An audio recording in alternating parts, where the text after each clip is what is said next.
Aminah mengajak Nabi SAW mengunjungi paman-pamannya Aminah di Madinah.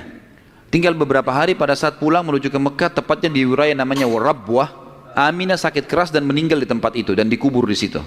Lalu Nabi SAW dibawa pulang ke Mekah oleh pembantunya Aminah dan diserahkan kepada kakeknya Abdul Muttalib. Dan Abdul Muttalib ini memelihara Nabi SAW dari umur 6 tahun sampai 8 tahun, 2 tahun. Di sini Nabi SAW belajar banyak sekali dari Abdul Muttalib, belajar kepemimpinan, karena Abdul Muttalib ini pemimpin pada saat itu. Nabi SAW selalu di mana kakeknya, di situ dia. Terutama di majlis di Darun Nadwah. Setiap kali duduk selalu dilihat bagaimana dipecahin masalah. Dan Abdul Muttalib ini memiliki sebuah tempat duduk yang tidak boleh ada orang duduk situ, termasuk anak-anaknya. Paman-paman Nabi SAW semua tidak boleh duduk. Tapi Nabi SAW setiap hari kalau datang lebih dulu dari kakeknya, dia duduk di kursi situ. Umur 8 tahun. Setiap kali paman-pamannya usir, dia suruh pindahin karena dianggap anak kecil. Nabi SAW mengeluh sama kakeknya. Ini paman-paman saya larang saya. Maka Abdul Muttalib mengatakan, jangan larang anak ini, biarkan dia duduk di sini. Yang lain tidak boleh kecuali dia.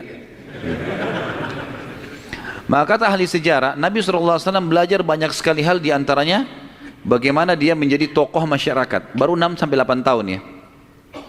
Di umur 8 tahun meninggallah Abdul Muttalib, kakek Nabi SAW. Kemudian diambil alih dan dipelihara oleh pamannya Abu Talib. Dan Abu Talib memelihara Nabi SAW dari umur 8 tahun sampai Nabi SAW mandiri. Sebenarnya tinggal serumah dengan Abu Talib sampai menikah, sampai umur 25 tahun. Tapi Nabi SAW waktu itu mulai 8 tahun, karena Abu Talib ini pamannya orang miskin, maka beliau pun akhirnya niat ingin membantu. Abu Talib seringkali dititipkan amanah gembalaan domba oleh masyarakat Mekah. Maka Nabi SAW pun mengambil alih dan memelihara domba-domba itu. Datang ke padang pasir, digembalakan. Dan ini teman-teman sekalian perlu digarisbawahi, memang semua nabi-nabi dengan hikmah Allah memang dibuat atau di awal-awal umur mereka sebelum dinobatkan jadi nabi mengembala domba. Kata Nabi SAW, tidak ada seorang nabi pun kecuali menjadi pengembala domba sebelum masa penobatan. Sebagian ulama tentu membahas masalah domba ini karena domba-domba ini hewan-hewan yang lembut. Kalau mereka makan, mereka tidak rebutan, artinya mereka mengelompok di padang pasir. Dan pada saat lagi nunggu gembala, orang pengembala ini bisa bertafakur, melihat langit luas, menunggu berjam-jam. Jadi itu juga ada diantara hikmahnya. Nabi SAW ini mengembala teman-teman sekalian dari umur 8 tahun sampai umur 21 tahun. Mengembala domba. Ya. Ini umur di mana Nabi SAW pada saat itu mengembala atau menjaga gembalaan ini. Waktu umur 12 tahun, kan beliau dari umur 8 tahun sampai menikah kan tinggal sama Abu Talib. Dan Nabi SAW punya akhlak yang baik sekali, mulia sekali. Sampai Abu Talib itu sendiri malu dengan Nabi SAW di umur 8 tahun. Anaknya Abu Talib banyak. Kalau istrinya Abu Talib lagi siapin makan, anak-anaknya pada berebut. Nabi SAW duduk di pojok rumah. Enggak sama sekali. Enggak berebut. Nanti kalau selesai makan ada sisanya beliau makan. Sallallahu alaihi wasallam. Punya akhlak yang mulia dari masih kecil. Sampai Abu Talib bilang sama istrinya, khusus untuk Muhammad sisipkan makanan. Karena dia tidak ikut berebut sama mereka. Gitu kan. Baik, di umur 12 tahun, pernah satu waktu Abu Talib ini mau ke negeri Syam, urusan dagang. Pergilah Nabi SAW bersama dengan Abu Talib dan kafilahnya. Pada saat mau tiba di negeri Syam, sebelum tiba di negeri Syam, kafilah ini melewatin sebuah gereja teman-teman sekalian, dan di situ ada satu pendeta bernama Bahira. Dan ini riwayat Bukhari Muslim menceritakan masalah itu ya. Dan sampai sekarang di negeri Syam masih ada puing-puingnya gerejanya Bahira ini.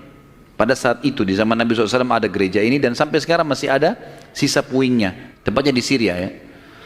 Kemudian teman-teman sekalian, pada saat melewati gereja, si Bahira ini kepala pendeta di gereja itu memang lagi nunggu informasi tentang Nabi terakhir nih.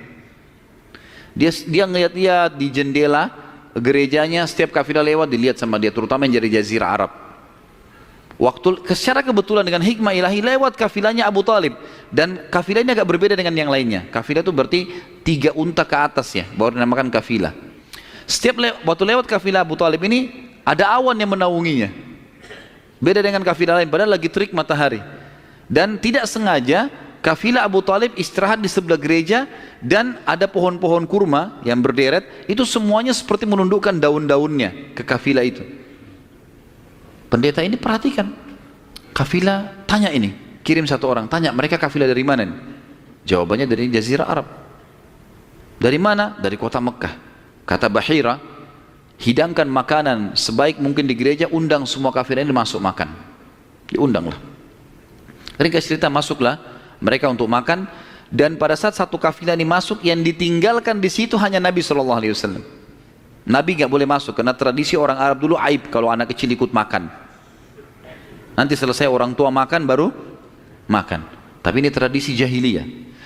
Waktu lagi makan, Bahira ini memperhatikan satu persatu orang-orang Quraisy ini wajahnya, karena mereka tahu cirinya Nabi terakhir. Alisnya, wajahnya, mukanya, kulitnya, jalur nasabnya semua jelas. Tidak semua, tidak ada tanda-tanda kenabiannya. Maka si Bahira tanya, apakah masih ada dari kafilah kalian yang tidak ikut makan? Kata mereka, ada satu anak kecil di depan, kami suruh jaga barang kami. Kata Bahira, boleh saya ketemu? Oh silahkan. Mereka lagi asyik makan. Bahira keluar menemui Nabi SAW. Nabi lagi duduk di bawah pohon. Lalu Bahira memanggil dia, mengatakan, hai anak kecil, ikutlah dengan saya. Kafilahnya disuruh jaga oleh beberapa pegawainya Bahira ini. Masuk di satu ruangan di gereja. Kemudian Nabi SAW berdiri lalu kata, jadi orang Mekah begini teman-teman, di Mekah itu ada patung namanya Lat dan Uzza. Lat dan Uzza ini dua patung yang luar biasa dikultuskan di Mekah. Hebat patung ini menurut mereka. Jadi kalau bersumpah atas nama Lat dan Uzza sudah tidak mungkin berbohong. Kalau bohong kualat nih. Maka pendeta ini tahu Bahira, dia bilang, hai anak kecil, saya akan bertanya kepadamu atas nama Lat dan Uzza. Ini semua anak kecil sampai orang tua di Mekah tahu nama ini, dan mereka ketakutan kalau dengar nama ini. Apa jawaban Nabi SAW waktu itu? Umur 12 tahun, masih kecil. Kalau kita sekarang masih SD gitu kan. Maka beliau mengatakan, jangan engkau sebutkan dua nama berhala itu karena aku membencinya. Aku tidak suka dengan patung itu. Penasaran Bahir. Diperhatikan wajahnya, alisnya, matanya Nabi SAW. Perlu teman-teman tahu ya, ciri fisik Nabi SAW itu luar biasa. Tersebutkan secara rinci di Taurat dan Injil. Allah mengatakan dalam Al-Quran, A'udzubillahi minasyaitonirrajim, ya'rifunahu kama ya'rifuna abna'ahum. Orang-orang ahli kitab, terutama Yahudi dan Nasrani ini, maksudnya orang Yahudi dan Nasrani, betul-betul mengetahui Muhammad SAW sebagaimana mereka mengenal anak-anaknya. Karena terinci. Disebutkan dalam hadis, alis Nabi SAW seperti busur panah yang lebar, berwarna hitam dan tebal. Bola mata beliau SAW besar, kelopaknya, dan dipenuhi dengan bulu mata yang lebat. Bola matanya putihnya putih bersih, hitamnya hitam pekat. Hidungnya yang mancung, bibir, dahi dan pipi yang setara dengan wajah, tidak oval dan juga tidak bulat, gitu kan. Kulitnya sangat putih sampai Nabi SAW pipinya kemerah-merahan. Jadi sangat tampan, luar biasa. Sampai ahli hadis mengatakan, kalau Yusuf alaihissalam diberikan sepertiga gagahan dunia, maka Nabi SAW memberikan seluruh kegagahan dunia. Tidak pernah ada orang melihat Nabi SAW tidak suka. Manusia terbaik, pilihan, paling sempurna nasabnya, paling sempurna ilmunya, fisiknya, segala-galanya. Bahira memperhatikan Nabi SAW, ini semua ciri yang disebutkan dalam Injil ada. Dia masih bimbang, dia ingin buktikan satu hal. Apa itu? Dalam Taurat dan Injil juga disebutkan Nabi, setiap Nabi itu punya tanda kenabian. Apa tanda kenabian teman-teman sekalian? Sebuah daging yang menggumpal di pundak sebelah kanan, dan daging itu berwarna merah kehitam-hitaman dan dimiliki atau memiliki bulu yang lebat. Maka Bahira berkata, hai anak kecil, apa kau izinkan saya untuk melihat punggungmu? Dia mengatakan, iya silakan. Dibukalah oleh Nabi SAW. Begitu dia lihat tanda itu, lalu Bahira menciumnya dan mengatakan, kaulah orangnya.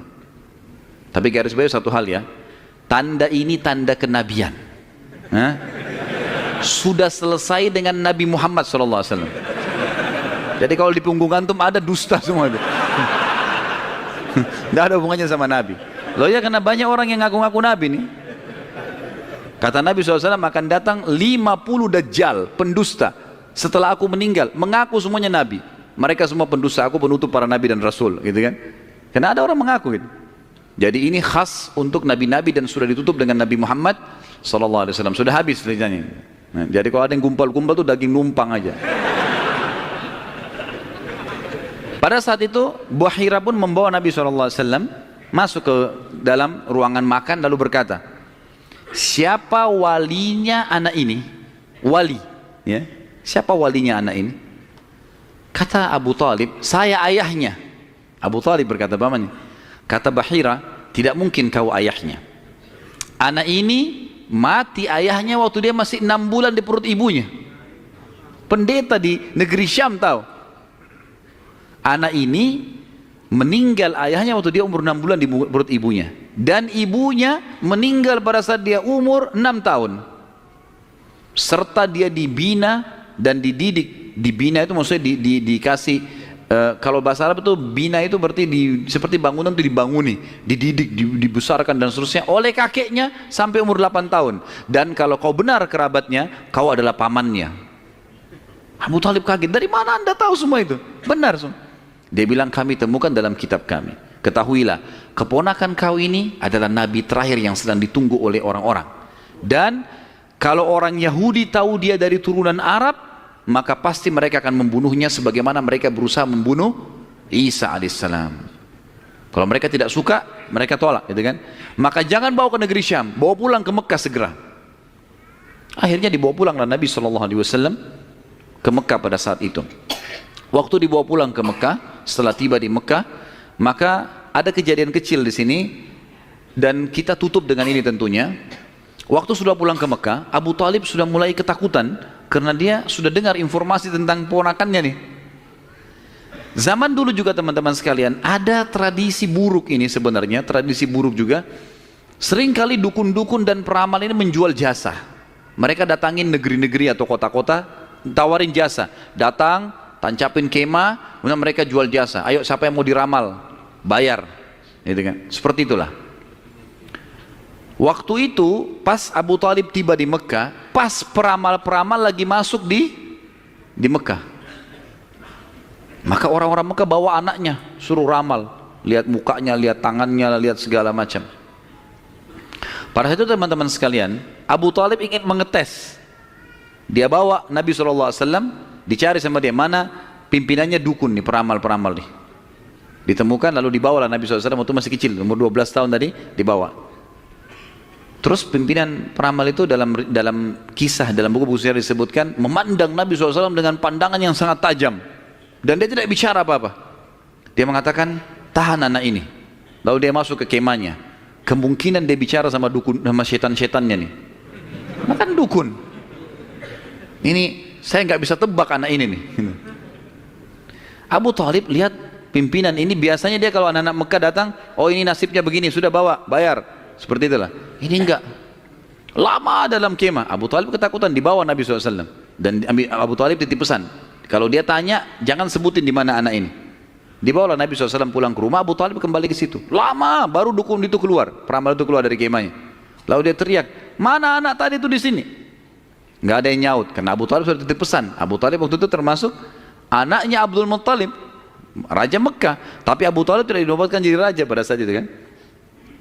Maka mereka diam. Yang kedua kali, mana anak itu di sini? Sampai 3 kali.